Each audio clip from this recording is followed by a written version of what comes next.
To understand the controversy swirling around the FBI today, we first need to look closely at the man who now leads the Bureau, a figure whose career has been marked by both fierce loyalty and relentless controversy.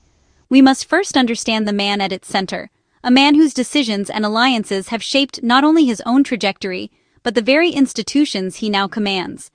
Kash Patel, now serving as director of the FBI, is no stranger to political battles or the national spotlight. His rise has been anything but conventional, and his name has become synonymous with controversy and change. Patel first rose to prominence as a senior aide on the House Intelligence Committee, where he played a pivotal role in challenging the Russia investigation. His aggressive tactics and willingness to confront established narratives quickly earned him a reputation as a conservative firebrand, unafraid to take on powerful adversaries. His career in the Trump administration further cemented his image as a disruptor and loyalist. Patel held influential roles on the National Security Council and later as Chief of Staff to the Acting Secretary of Defense, where he was known for his hands-on approach and his ability to navigate the highest levels of government during turbulent times. Throughout his tenure, Patel was often at the center of high-stakes decisions, dealing with sensitive intelligence and national security matters. His supporters say he brought a much-needed sense of urgency and accountability to these roles, while critics argue he blurred the lines between politics and public service. His appointment as FBI director signaled a dramatic push for reform and a clear break from tradition. Patel promised to overhaul the Bureau's culture, emphasizing transparency and a renewed focus on rooting out corruption.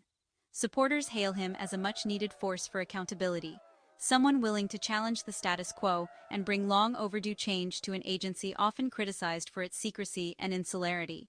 But critics warn that Patel's deep political ties and outspoken views threaten the Bureau's impartiality.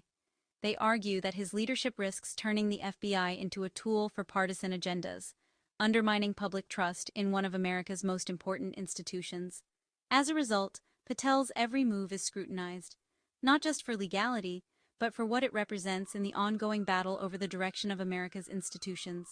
Every decision, every public statement, and every controversy is amplified in the media and dissected by analysts and politicians alike. The jet scandal is more than a travel story. It's a flashpoint in the debate over power, accountability, and public service. For many, it's a symbol of the larger struggle over who controls America's most powerful agencies and what kind of leadership the country truly needs in these turbulent times. The controversy erupted on October 25, 2025, when an FBI Gulfstream jet, gleaming under the fading light, prepared for takeoff from Washington, D.C. This wasn't just any routine government flight. The destination and the passengers would soon ignite a firestorm of debate across the country. Instead of heading toward a national emergency or a high-stakes investigation, the jet was bound for Penn State University, a place better known for its spirited college sports than for federal crises. On board the aircraft were two notable figures: FBI Director Patel, one of the most powerful law enforcement officials in the country, and his girlfriend, Alexis Wilkins. Wilkins isn't just any partner. She's a rising country singer and a vocal conservative activist, often seen in the spotlight herself. Their destination was a Penn State wrestling match, where Wilkins was scheduled to perform the national anthem before a packed crowd. The event was a major draw for students and alumni, and her appearance was highly anticipated. After the match, the jet didn't return to Washington. Instead, it continued on to Nashville, Tennessee, Wilkins's home base and the heart of the country music scene. The trip, at first glance, seemed to blend business with pleasure. The Gulfstream jet, a symbol of federal authority and urgency, is typically reserved for missions of national importance, emergencies, high-level investigations, or critical government business. Using it for what appeared to be a personal trip was highly unusual. News of the flight quickly spread, with headlines questioning whether taxpayer dollars were being used to fund a weekend getaway. The optics were troubling.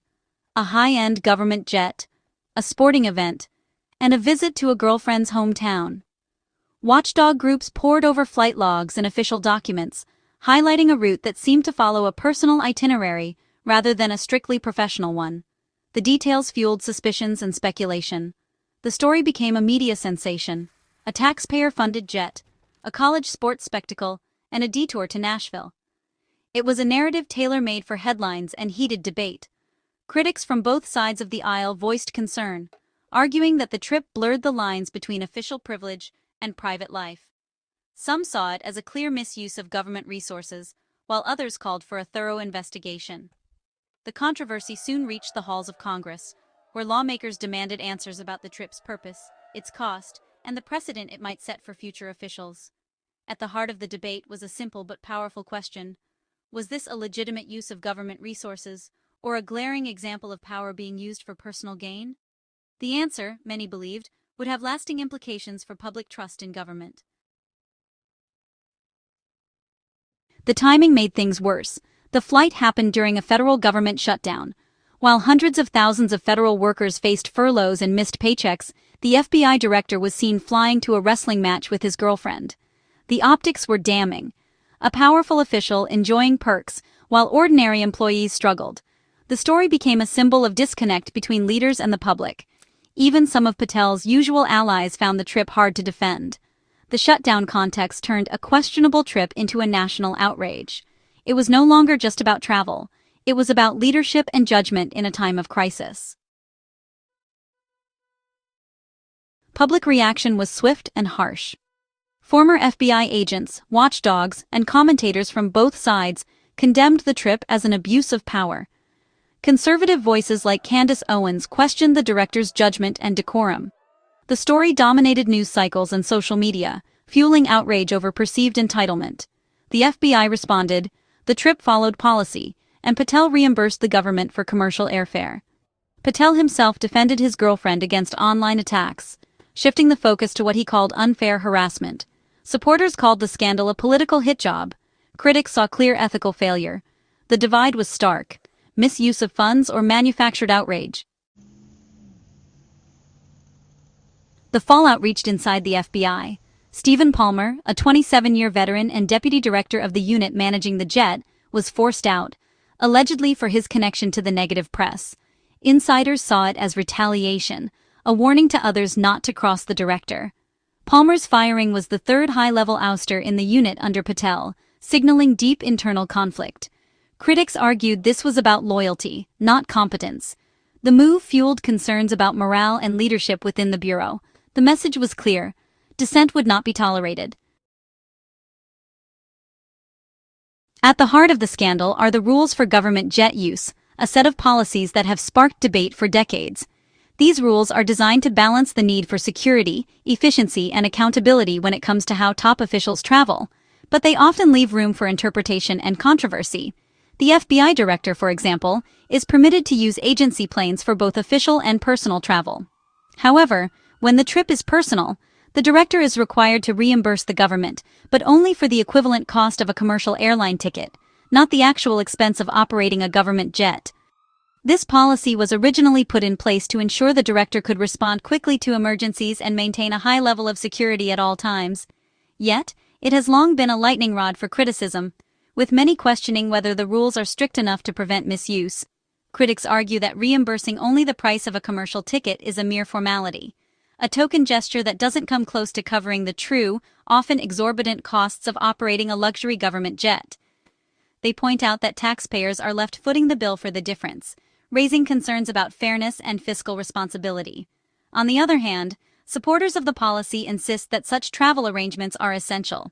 They argue that the unique security risks faced by high-ranking officials, especially those in law enforcement, justify the use of government aircraft, even if it comes at a premium. It's important to note that Patel isn't the first director to face scrutiny over travel expenses. Previous FBI directors have also been criticized for their use of government jets, and each time, the controversy has reignited public debate about the adequacy of existing policies. At its core, the real issue is a policy that many see as overly generous and vulnerable to abuse. The lack of transparency and the wide gap between reimbursement and actual costs have fueled suspicions and eroded public trust. While the debate over government jet use isn't new, this latest scandal has brought renewed attention to the need for reform. Lawmakers, watchdog groups, and the public are once again calling for stricter oversight and clearer guidelines to ensure accountability.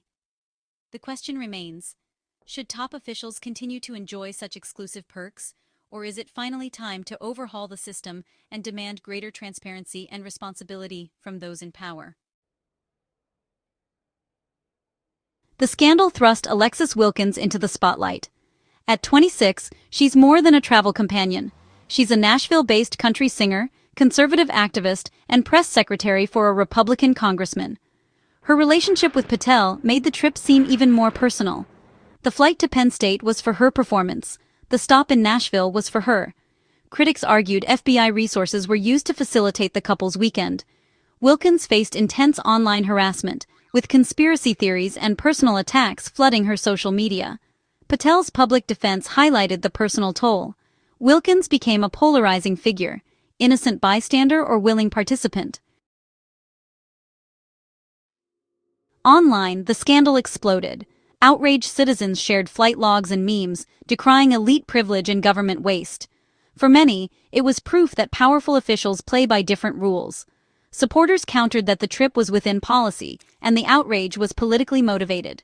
Conservative spaces rallied around Patel and Wilkins, framing them as victims of a smear campaign. The debate deepened polarization, with each side seeing only what confirmed their beliefs. The jet scandal became a symbol of America's divided trust in its leaders. The scandal's impact goes beyond one flight. It struck at the heart of public trust in government.